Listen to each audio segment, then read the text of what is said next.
ठाण्याचे जिल्हाधिकारी अशोक शृंगारे हे 31 जुलै रोजी निवृत्त झाले, परंतु आता मनसेचे नेते अविनाश जाधव यांनी एक गंभीर आरोप केलाय। त्यांनी निवृत्तीपूर्वी अनेक फायलींवर सह्या करून त्या मंजूर केल्या आहेत। राजकीय दबावापोटी हा प्रकार झाला असून या सर्व फायलींबाबत चौकशी केली जावी अशी मागणी जाधव यांनी केली आहे। मंत्री मंगलप्रभात लोढा यांनीही जिल्हाधिकाऱ्यांच्या घरी जाऊन 31 जुलैला त्यांच्या 2 फाईल मंजूर करून घेतल्या अशी माहिती आमच्याकडे असल्याचं अविनाश जाधव यांनी सांगितलं। राज्यातील सत्ता बदलानंतर विविध जिल्ह्यातील प्रशासकीय आणि पोलीस अधिकाऱ्यांच्या बदल्यांचं सत्र सुरू झालं। यामध्ये ठाणे जिल्हाधिकारीपदी असलेल्या राजेश नार्वेकर यांच्या जागी ठाणे जिल्हाधिकारी म्हणून अशोक शृंगारे यांची वर्णी लागली होती। तत्कालीन मुख्यमंत्री एकनाथ शिंदे आणि त्यांचे खासदार पुत्र डॉक्टर श्रीकांत शिंदे यांचे निकटवर्तीय म्हणून शृंगारे यांची ठाणे जिल्हाधिकारीपदी म्हणून वर्णी लागल्याचं बोललं जात होतं। तर राजेश नार्वेकर हे ठाकरे गटाचे संजय राऊत यांचे व्याही असल्यानं त्यांची बदली झाली असल्याच्याही चर्चा त्यावेळी रंगल्या होत्या। यामुळे ठाणे जिल्हाधिकारी पद चांगलं चर्चेत आलं होतं। 31 जुलैला अशोक शृंगारे हे देखील ठाणे जिल्हाधिकारी पदावरून निवृत्त झाले। निवृत्त होण्यापूर्वी त्यांनी अनेक फायलींवर स्वाक्षऱ्या केल्याचा आरोप मनसेनं केलाय। मनसेचे नेते अविनाश जाधव यांनी काल पत्रकार परिषद घेतली, त्यावेळी त्यांनी हे आरोप केले। अविनाश जाधव यांनी निवृत्तीपूर्वी जिल्हाधिकारी हे 2 दिवस फक्त सह्या करत होते, ते कोणाच्या दबावाखाली सह्या करत होते, इतके वर्ष ते ठाण्यात होते, त्यावेळी त्यांनी या सह्या का केल्या नाहीत असे अनेक प्रश्न आमच्या समोर असल्याचं सांगितलं। मंत्री मंगलप्रभात लोढा यांनी त्यांच्या मंत्रिपदाचा गैरवापर केला असेल तर त्यांना शिक्षा मिळाली पाहिजे असंही जाधव यांनी सांगितलं।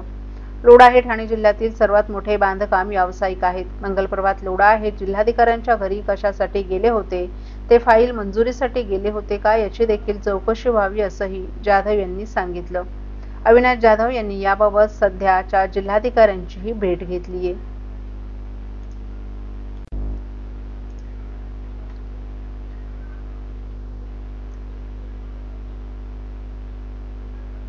राष्ट्रवादी शरद पवार गटाचे राष्ट्रीय सरचिटणीस डॉक्टर जितेंद्र आव्हाड यांनी आज ठाण्यात घेतलेल्या पत्रकार परिषदेत बहुजन समाजाच्या हक्कांपासून ते मंदिरातील मूर्तींच्या वादांवर आणि सत्ताधाऱ्यांच्या भूमिकांवर सडकून टीका केली आहे। त्यांनी जाहीर केलं आहे की 9 ऑगस्टपासून नागपूर येथील मंडल यात्रा सुरू होणार असून तिचा प्रारंभ पक्षप्रमुख शरद पवार यांच्या हस्ते होणार आहे।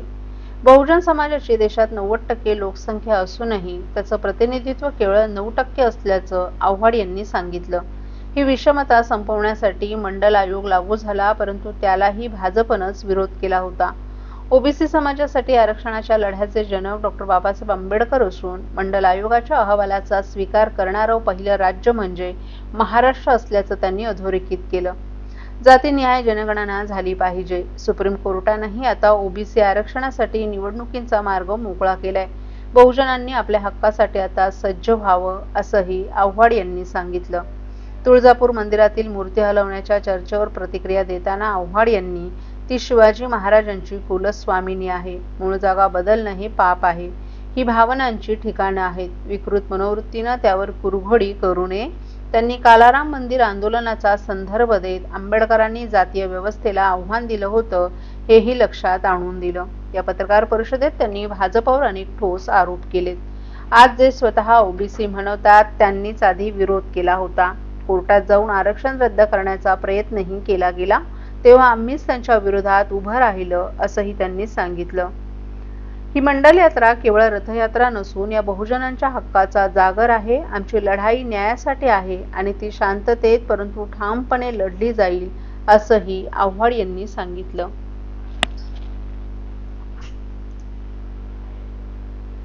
ती डॉक्टर बाबासाहेब आंबेडकरांनी, पण इतक्या मोठ्या लोकसंख्येला लोकमान्यता, राजमान्यता आणि त्यांच्या आरक्षणावरला कायदेशीर शिक्का हा मारला तो विश्वनाथ प्रताप सिंग यांनी आणि मंडळ आयोगाला मान्यता दिली।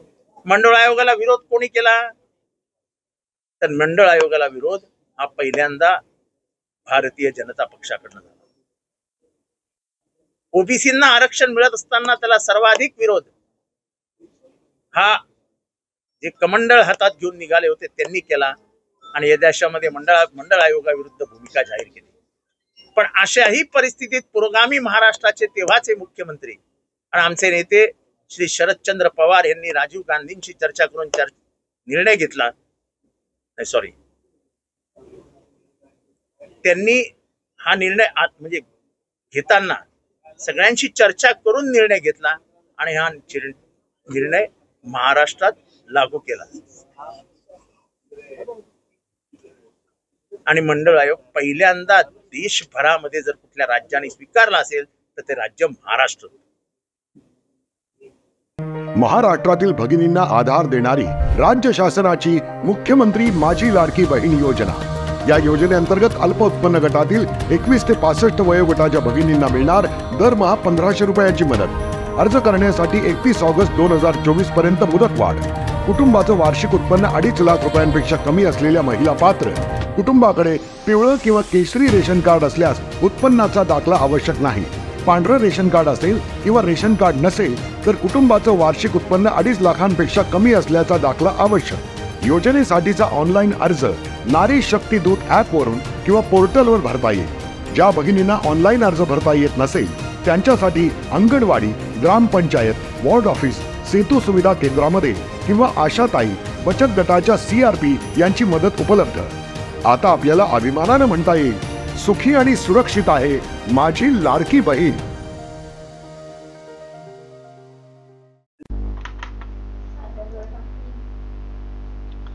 गोविंदांच्या सुरक्षेसाठी महाराष्ट्र शासनामार्फत महाराष्ट्र राज्य दहीहंडी गोविंदा असोसिएशनच्या वतीनं राबवण्यात येत असलेल्या अपघाती विमा योजनेत मोठा आर्थिक घोटाळा झाला असल्याचा आरोप करून दहीहंडी असोसिएशन या संघटनेनं महाराष्ट्र राज्य दहीहंडी गोविंदा असोसिएशन ही संस्थाच बोगस असल्याचा आरोप केलाय.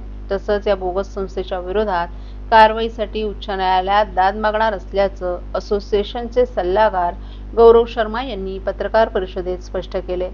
गोविंदांच्या सुरक्षेसाठी शासनानं मोफत अपघाती विमा योजना राबवणं हा निर्णय स्वागतार्ह आहे. मात्र दहीहंडीचा सण 12 दिवसांवर आला असताना या योजनेच्या ऑनलाईन अर्ज नोंदणीमुळे गोविंदा पथकांमध्ये संभ्रम निर्माण होऊन लाभ मिळण्यात अडचणी उद्भवत आहेत. त्यात या योजनेसाठी शासनानं प्राधिकृत केलेली महाराष्ट्र राज्य दहीहंडी गोविंदा असोसिएशनच्या जाचक अटींचा या योजनेत अडथळा निर्माण झालाय.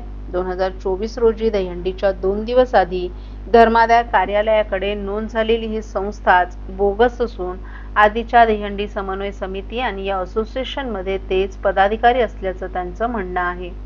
वास्तविकतः महाराष्ट्र राज्य दहीहंडी गोविंदा असोसिएशन असं नावच धर्मादाय कार्यालयात रजिस्टर करता येत नाही.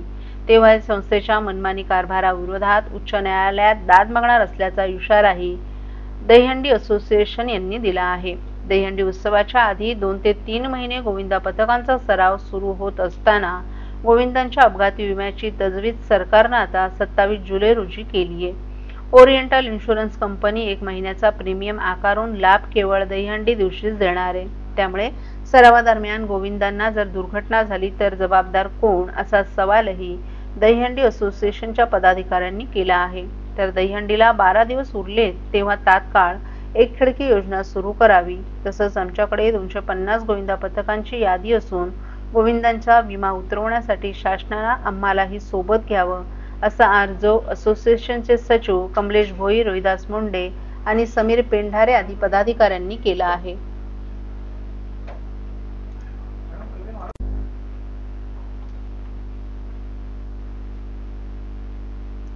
राष्ट्रवादी काँग्रेसचे ज्येष्ठ नेते डॉक्टर जितेंद्र आव्हाड यांचा वाढदिवस आज ठाण्यात मोठ्या उत्साहात साजरा करण्यात आला. ठाण्याच्या काशीनाथ घाणेकर नाट्यगृहात आयोजित करण्यात आलेल्या या विशेष कार्यक्रमात ठाणे शहरातील 10वी आणि 12वीच्या परीक्षेत उल्लेखनीय यश मिळवणाऱ्या गुणवंत विद्यार्थ्यांचा सन्मान करण्यात आलाय. या गुणवंत विद्यार्थ्यांना लकी ड्रॉच्या माध्यमातून पारितोषिकं देण्यात आली. विशेष म्हणजे अनेक विद्यार्थ्यांना लॅपटॉपचं वाटपही करण्यात आलं. या उपक्रमामुळे विद्यार्थ्यांमध्ये मोठा उत्साह निर्माण झाला होता. या कार्यक्रमात अनिल थत्ते यांच्या वतीनं विद्यार्थ्यांना अभ्यास, करिअर आणि मूल्यनिष्ठ शिक्षणावर मार्गदर्शन करण्यात आलं. यावेळी राष्ट्रवादी काँग्रेसचे ठाणे शहर अध्यक्ष सुभाष देसाई, उपाध्यक्ष प्रकाश पाटील, महिला अध्यक्षा सुरेखा घाग तसंच इतर पदाधिकारी, कार्यकर्ते आणि पालक मोठ्या संख्येनं उपस्थित होते. डॉक्टर जितेंद्र आव्हाड यांनी विद्यार्थ्यांना मार्गदर्शन करताना शिक्षण हेच खरं शस्त्र असल्याचं सांगितलं. तुमच्यातील प्रत्येकामध्ये समाज बदलण्याची ताकद आहे. जिद्द, मेहनत आणि चिकाटीच्या जोरावर तुमचं यश नक्की असल्याचंही त्यांनी विद्यार्थ्यांना सांगितलं। या कार्यक्रमानंतर उपस्थित कार्यकर्त्यांनी आणि नागरिकांनी आव्हाड यांना वाढदिवसाच्या शुभेच्छा दिल्या। ठाण्यातील सामाजिक शैक्षणिक क्षेत्रातील मान्यवर नागरिकांनीही यावेळी उपस्थिती दर्शवून या कार्यक्रमाची शोभा वाढवली। उच्च न्यायालयाच्या आदेशाप्रमाणे 6 फुटांपर्यंतच्या सर्व गणेश मूर्तींचं विसर्जन कृत्रिम तलावात करण्यात येणार आहे, तर 6 फुटांपेक्षा जास्त उंचीच्या मूर्ती नैसर्गिक जलस्रोतात विसर्जित करता येणार आहेत। त्यामुळे कृत्रिम तलाव आणि फिरत्या विसर्जन व्यवस्थेत वाढ करण्यात आली आहे। गेल्या वर्षीपेक्षा 1.5 पटीनं जास्तीची विसर्जन व्यवस्था ठाणे महापालिकेच्या वतीनं करण्यात येत असल्याची माहिती महापालिका आयुक्त सौरभ राव यांनी दिली आहे। राज्योत्सवाचा दर्जा मिळालेला गणेशोत्सव यंदाही दरवर्षीच्याच उत्साहानं साजरा करूया, नागरिकांची कोणतीही गैरसोय होणार नाही याची काळजी घेऊन गणपती बाप्पाच्या आशीर्वादानं उत्सव निर्विघ्नपणे साजरा करूया असं आवाहन देखील आयुक्त राव यांनी केलं आहे। ठाणे महापालिकेच्या वतीनं काल मंगळवारी मुख्यालय येथील नरेंद्र बल्लाळ सभागृहात पर्यावरणपूरक गणेशोत्सव 2025च्या आयोजनासाठी एका बैठकीचं आयोजन केलं होतं। महापालिका आयुक्त सौरभ राव यांच्या अध्यक्षतेखाली झालेल्या या बैठकीला गणेशोत्सव मंडळांचे प्रतिनिधी, विक्रेते, महापालिकेचे अतिरिक्त आयुक्त प्रशांत रोडे, पोलीस उपायुक्त प्रशांत कदम, पंकज शिरसाट, महापालिका उपायुक्त मनीष जोशी, शंकर पाटोळे, मधुकर बोडके, दिनेश तायडे, सचिन सांगळे, मुख्य पर्यावरण अधिकारी मनीषा प्रधान यांच्यासह महापालिका, महावितरण, टोरंट पॉवर, स्वयंसेवी संस्था यांचे प्रतिनिधीही उपस्थित होते।